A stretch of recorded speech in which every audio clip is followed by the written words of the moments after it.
Hi friends, welcome to my channel సర్కార్ jobs Telugu. మన ఛానల్లో పర్మనెంట్ గవర్నమెంట్ జాబ్స్ అన్ని అప్డేట్స్ ఇస్తానండి. నా ఛానల్ అప్డేట్స్ నోటిఫికేషన్ ద్వారా మీకు రావాలనుకుంటే ఇప్పుడే సబ్స్క్రైబ్ చేసుకొని బెల్ బటన్ ఆన్ చేసుకొని ఉంచుకోండి. నా ప్రతి అప్డేట్ మీకు నోటిఫికేషన్ ద్వారా వస్తుందండి. Thank you friends. ఈరోజు మనకి ఎన్ఎస్పిసిఎల్ నుంచి మనకి ఒక నోటిఫికేషన్ అనేది రిలీజ్ అవ్వడం జరిగింది. అది దేనికోసం అంటే assistant officer environment management and assistant officer safety, ఈ రెండు పొజిషన్స్కి మనకి నోటిఫికేషన్ అనేది రిలీజ్ అవ్వడం జరిగింది. ఇది ఎన్ఎస్పిసిఎల్కి సంబంధించినటువంటి వెబ్సైట్ అండి. ఎన్ఎస్పిసిఎల్ అంటే NTPC and SAIL both Maharatna companies యొక్క జాయింట్ వెంచర్ అనమాట. జాయింట్ వెంచర్తో ఎన్ఎస్పిసిఎల్ అన్నది ఒక ఆర్గనైజేషన్, ఈ కంపెనీ అన్నది ఒకటి ఉంటుంది. ఓకేనా. ఇప్పుడు చూస్తే ఎన్ఎస్పిసిఎల్ అన్నది ఇది వెబ్సైట్ అండి. ఈ వెబ్సైట్లో మనం ఇక్కడ కెరీర్స్లో చూసుకుంటే ఇదిగోండి, recruitment of assistant officer environment management and assistant officer safety, ఈ రెండు పొజిషన్స్కి నోటిఫికేషన్ అనేది రిలీజ్ అవ్వడం జరిగింది. ఈ అడ్వర్టైజ్మెంట్ ఇంగ్లీష్ అని ఉంది కదా, దీన్ని క్లిక్ చేసిన వెంటనే మీకు ఇలా ఒక నోటిఫికేషన్ అనేది ఓపెన్ అవ్వడం జరుగుతుంది. ఇక్కడ చూసుకుంటే మనకి ఇక్కడ ఇచ్చారు చూసారా, NTPC SAIL powered company limited అనమాట. ఈ joint venture of NTPC and SAIL. And ఈ రెండు బోత్ ఎన్టీపీసీ అండ్ సెయిల్ అనేవి టూ మహారత్నాస్ అనమాట. మహారత్న గ్రూప్లోకి సంబంధించినటువంటి కంపెనీస్. ఈ ఎన్సిపిఎల్కి ప్రజెంట్ 3 లొకేషన్స్లో అంటే బెలాయ్, దుర్గాపూర్, ఇక్కడ చూసారా బెలాయ్, దుర్గాపూర్, రూర్కెలా లో 1104 మెగావాట్స్కి సంబంధించినటువంటి పవర్ సప్లైస్ అనమాట. ఇదిగోండి ఇక్కడ పవర్ సప్లైస్, ఎన్ఎస్పిఎల్ పవర్ సప్లై, ఇది సెయిల్ యూనిట్స్కి పవర్ని సప్లై చేస్తూ ఉంటుంది అనమాట. ఈ ఎన్ఎస్పిసిఎల్ అనేది ఇది పవర్ ప్లాంట్. ఓకేనా. ఇందులో మీకు నెక్స్ట్ మనకి ఇప్పుడు రిలీజ్ అయిన పొజిషన్ ఏంటంటే పోస్టులు చూసుకుంటే assistant officer environment management, assistant officer environment management and assistant officer safety, రెండు పొజిషన్స్కి మనకి రిలీజ్ అవ్వడం జరిగింది నోటిఫికేషను. ఇక్కడ క్వాలిఫికేషన్ చూస్తే మీకు అసిస్టెంట్ ఆఫీసర్ ఎన్విరాన్మెంట్ మేనేజ్మెంట్కి బీఈ బీటెక్ అంటే గ్రాడ్యుయేట్ ఇంజనీరింగ్ డిగ్రీ అనమాట. ఇంజనీరింగ్లో డిగ్రీ అయి ఉండాలి. అదేంటంటే ఎన్విరాన్మెంట్లో కోర్స్ చేసి ఉండాలన్నమాట. 60% మార్క్స్ ఉండాలి, లేదా graduate with at least 60% marks with full time PG degree or PG diploma or MSc MTech in environmental ఇంజనీరింగ్లో మాత్రమే చేసి ఉన్న వాళ్ళకి ఎన్విరాన్మెంటల్ మేనేజ్మెంట్ అసిస్టెంట్ ఆఫీసర్ పొజిషన్కి ఎలిజిబుల్ అనమాట.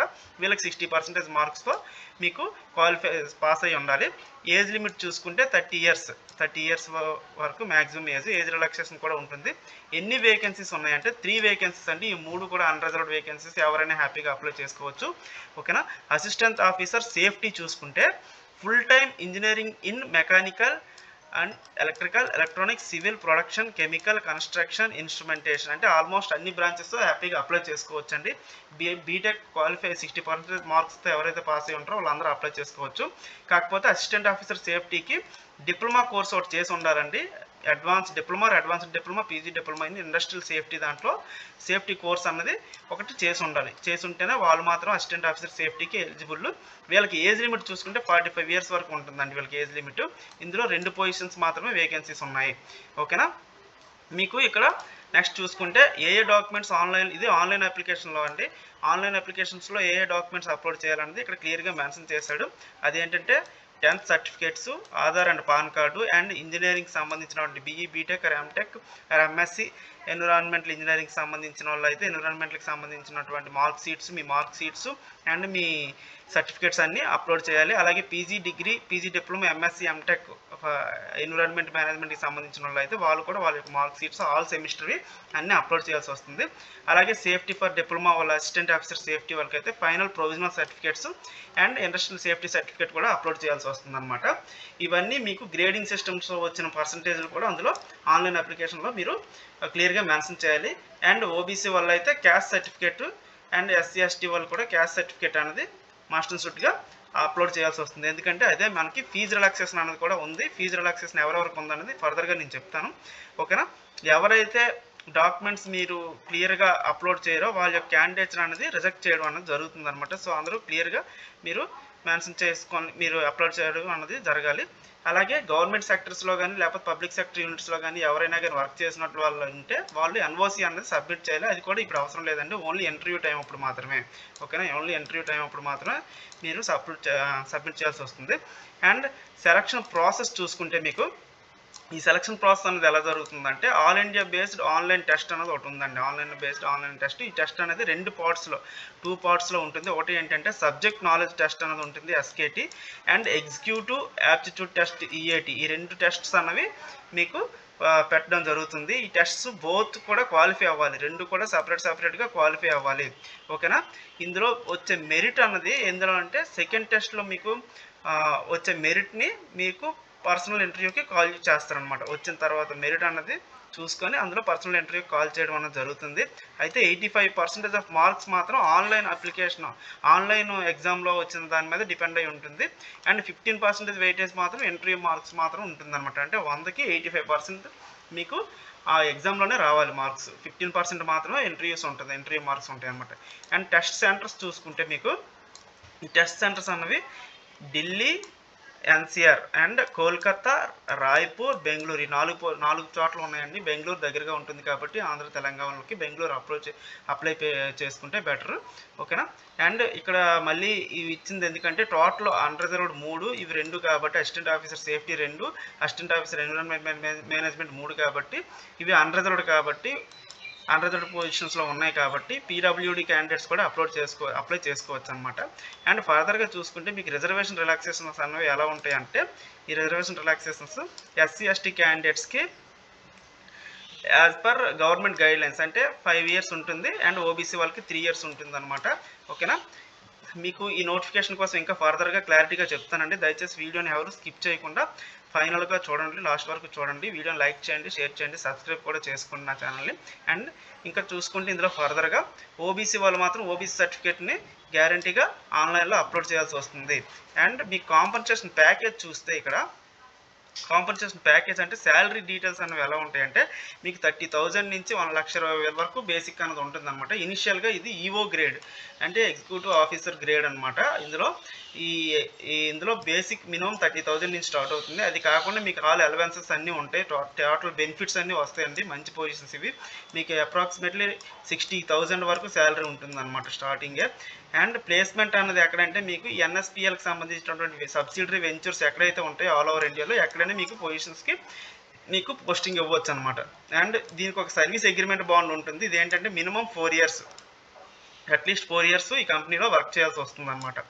సో దానికోసం ఏంటంటే ఈ 5 lakhs ఫర్ జనరల్ కేటగిరీలో ఎవరైతే ఉంటారో వాళ్ళందరూ 5 lakhs rupees bond, and 2,50,000 rupees bond for SC/ST PWD క్యాండిడేట్స్కి 2,50,000 బాండ్ అనమాట. అది అమౌంట్ ఏం పే చేయాల్సిన అవసరం లేదండి. ఓన్లీ జస్ట్ మనకు ఒక అగ్రిమెంట్ అనమాట. అది ఒక పేపర్ సైన్ ఉంటుంది, దాని మీద మాత్రం చేసిస్తే సరిపోతుంది. అండ్ హెల్త్ కూడా మీకు అంటే మెడికల్ కూడా చెక్ చేస్తారు. మిమ్మల్ని సెలెక్ట్ చేసేటప్పుడు మెడికల్ ఎగ్జామ్ కూడా మీరు పాస్ అవ్వాల్సి వస్తుంది. మెడికల్ అంటే తెలుసు కదా, జనరల్ మెడికల్స్ అన్నీ చెక్ చేస్తారనమాట. అంతా క్లియర్గా ఉంటే, ఏ ప్రాబ్లం లేకుండా ఉంటే మిమ్మల్ని సెలెక్ట్ చేయడం అన్నది జరుగుతుంది. అండ్ ఇండియన్ సిటిజన్ అయ్యి ఉంటే చాలండి, హ్యాపీగా అప్లై చేసుకోవచ్చు. ఓకేనా. ఫర్దర్గా చూసుకుంటే మీకు క్వాలిఫికేషన్ మాత్రం క్లియర్గా మీరు చెక్ చేసుకొని మీరు అప్లై చేసుకోవడం అంటే మంచిదన్నమాట. అండ్ TA DA అన్నది మాత్రం మీకు ఎట్టి పరిస్థితుల్లోనే ఆన్లైన్ టెస్ట్కి వచ్చేటప్పుడు మాత్రం ప్రొవైడ్ చేయరు. ఇది ఇక్కడ క్లియర్గా మెన్షన్ చేశారు. అండ్ మీరు ఆన్లైన్లో అప్లోడ్ చేసేటప్పుడు ఈమెయిల్ ID, మొబైల్ నెంబర్ మాత్రం డెఫినెట్గా మీకు యాక్టివ్గా ఉన్నవి మాత్రం మీరు అప్లోడ్ చేయాల్సి వస్తుంది. ఎందుకంటే రెండింటి ద్వారానే మనకు కమ్యూనికేషన్ అనేది రావడం జరుగుతుంది ఇక్కడ NSPCL నుంచి. ఓకేనా. అండ్ ఇంకా ఫర్దర్గా చూసుకుంటే మీకు ఈ ఆన్లైన్ అప్లికేషన్ అనేది ఎలా అప్లోడ్ చేయాలన్నది ఇక్కడ క్లియర్గా ఇచ్చాడు. ఈ సైట్ ఉంటుంది ఇక్కడ, ఆన్లైన్ అప్లికేషన్ యొక్క సైటు ఇక్కడ చూసారు కదా, nspcl.co.in పేజ్ కెరియర్స్లోకి వెళ్తే మీరు ఆన్లైన్ అప్లికేషన్ అనేది డైరెక్ట్గా అప్లోడ్ చేసుకోవచ్చు.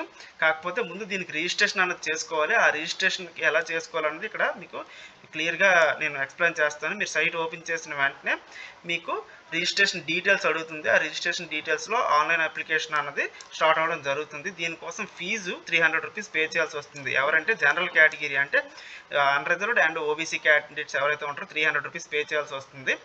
Remaining candidates the candidates for SC/ST PWD and ex service man category and female candidates మాత్రం రిజిస్ట్రేషన్ ఫీజు పే చేయాల్సిన అవసరం లేదండి. వీళ్ళకి ఫ్రీ అనమాట. సో వీళ్ళు హ్యాపీగా అప్లై చేసుకోవచ్చు. పేమెంట్ మోడ్ అన్నది మాత్రం ఆన్లైన్లోనే ఆన్లైన్ అప్లికేషన్స్లోనే మీరు పే చేయాల్సి వస్తుంది. Fee through online, credit debit card మీ ఇష్టం, యూపీఐ నుంచి కూడా పే చేసుకోవచ్చు. అండ్ దీనికి యొక్క ఆన్లైన్ అప్లికేషన్ అనేది ఆల్రెడీ ఓపెన్ అవ్వడం జరిగింది. 21/4/2025 ఓపెన్ అయిందండి. Last date for online application మాత్రం మే 5వ తేదీ మిడ్ నైట్తో మీకు క్లోజ్ అయిపోతుంది. సో అందరూ త్వరగా అప్లై చేసుకోండి. మంచి జాబ్స్ బాగా ప్రిపేర్ అవ్వండి. ప్రిపేర్ అయితే మీకు ఒక మంచి పొజిషన్స్లో జాబ్ రావడం అనేది జరుగుతుంది.